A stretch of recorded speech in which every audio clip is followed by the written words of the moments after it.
بسم اللہ الرحمن الرحیم۔ ناظرین، یہ یو پل جو بسیدہ ہوا ہے اور اس کا تقریباً ٹوٹ چکا ہے، اور اس کے بعد حویلیاں کے وام پر ایک نئی مصیبت آئی ہوئی ہے کہ آئے روز لنگرا پل پر ٹریفک جام ہوتی ہے،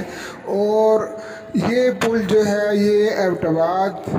اور حویلیاں کو ملانے کا ایک واحد راستہ بچ گیا ہے، لیکن اس پر روزانہ ہزاروں گاڑیاں گزرتی ہیں، جن میں بھاری گاڑیاں بھی ہیں، اور اس پل کا بھی ستیہ ناش ہو رہا ہے۔ ضرورت اس بات کی ہے کہ 28 ٹن سے زائد وزن کی گاڑی کو اس کے اوپر سے گزارنے سے گریز کیا جائے، اور اس پر پابندی لگائی جائے، اور اس کی بجائے اسے متبادل راستہ موٹر وے سے گزارا جائے، اور روز روز لوگ جو تھکے ہارے اپنی ڈیوٹیوں سے، اور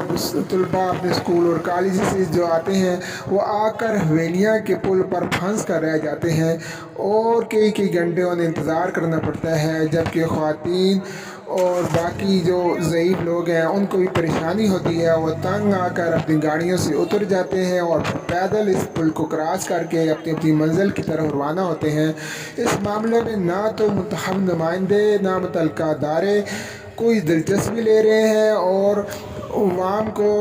بس انہوں نے اللہ ہی کے رحم و کرم پر چھوڑ دیا ہے، اور ان کا کوئی پرسان حال نہیں ہے۔ یہ روزانہ کی بک بک اور جک جک ہے، جو کہ جس سے واسطہ پڑتا ہے ان لوگوں کا، اور ان کو کوئی پوچھنے والا نہیں ہے۔ آئے روز کی روڈ بلاک سے، آئے روز کی اس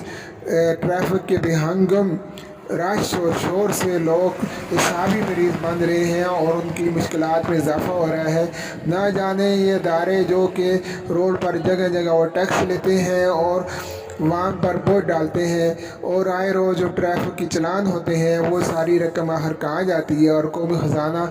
آخر کب کام آئے گا۔ وہ ضرورت اس بات کی ہے کہ فی الفور ایوب پل کی تعمیر نو کا کام شروع کیا جائے، اور اس کے ساتھ ساتھ جو لنگرا پل ہے اس کو گرنے سے بچایا جائے، اور اس میں ٹریفک کو کنٹرول کرنے کے لیے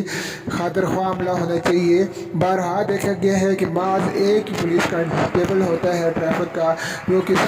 ٹریفک کو کنٹرول کرتا ہے، اور یہ اس کے بس کی بیچارے کی بات نہیں لگتی، کیونکہ انتہائی رش ہوتا ہے، خصوصاً اسکول ٹائم، جب کہ اسکول اور کالج کو چھٹی ہوتی ہے تو اس وقت جو ہے انتہائی رش ہوتا ہے، اور اس دوران ملازمین بھی اپنے دفاتر سے آتے ہیں تو اس وقت انتہائی رش ہوتا ہے۔ اس لیے متعلقہ ادارے یا خواب خرگوش سے جاگ جائیں، اور عوام کے صبر کا مزید امتحان نہ لیں، اور فی الفور اس پل کی تعمیر نو کا کام شروع کر دیں۔